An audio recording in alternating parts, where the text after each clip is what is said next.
Welcome back to Movieworld Recaps. Today, I am going to share an adventure, drama story about a dog named Buck. In the late 1800s, Buck, a large, gentle Saint Bernard/Scotch collie, lives in Santa Clara, California, with his master, Judge Miller. One night, someone takes Buck and sends him to the Yukon on a freighter. During the trip, a member of the crew beats him to keep him in line. After he gets there, Buck gives a man named John Thornton the harmonica he dropped and then sells himself to Perrault and his assistant Francoise so they can use their dog Sled to deliver mail across the Yukon. Perrault hopes that if he has Buck with him, he will be able to make the long walk to the post office before the deadline.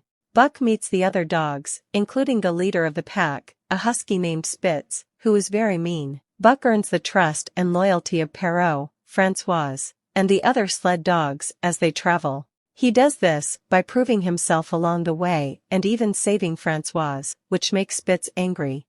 Buck starts to have spiritual visions of a black wolf that he says comes from his ancestors and acts as his guide as they travel. One night, Buck catches a rabbit and then lets it go.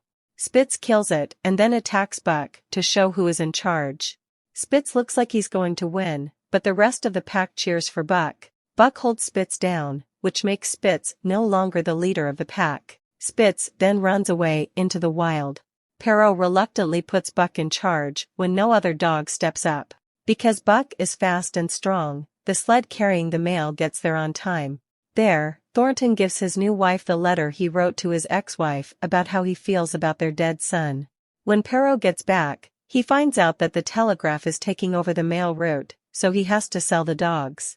Hal, a mean and inexperienced gold prospector, buys the pack and slowly wears them out by making them carry heavy loads in weather that isn't good for sledding. Before Hal can force them to cross a dangerous frozen lake, the dogs stop to rest. Hal tells Buck that he will shoot him if he doesn't move. Thornton shows up and saves Buck, while Hal makes the other sled dogs cross the lake. Buck gets better with Thornton's help. Later, Thornton is attacked by Hal in a saloon. Hal tells Thornton that the dogs got away and left him with nothing.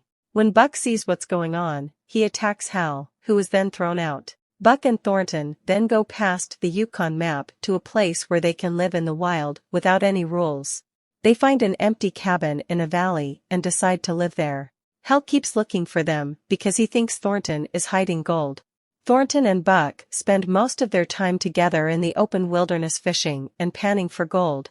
During their time together, Buck is always attracted to a white female wolf. Buck goes back and forth between Thornton and the white wolf. He is torn between his life with Thornton and his place with the wolf pack that the white wolf is a part of. Thornton thinks it's time to go home, so he tells Buck that he's leaving in the morning and that he wants Buck to come say goodbye. Buck goes into the forest and sleeps next to the white wolf, which shows that he isn't sure what to do. Hal then finds Thornton and shoots him. Buck comes back and kills Hal by pushing him into the burning cabin. Thornton wants Buck to be happy and live his own life. In his last words, he tries to reassure him, "It's okay, boy. You're home." The next morning, Buck heads back out into the wild. There, he mates with the white wolf and has pups with her. He becomes the pack leader and gives in to the call of the wild.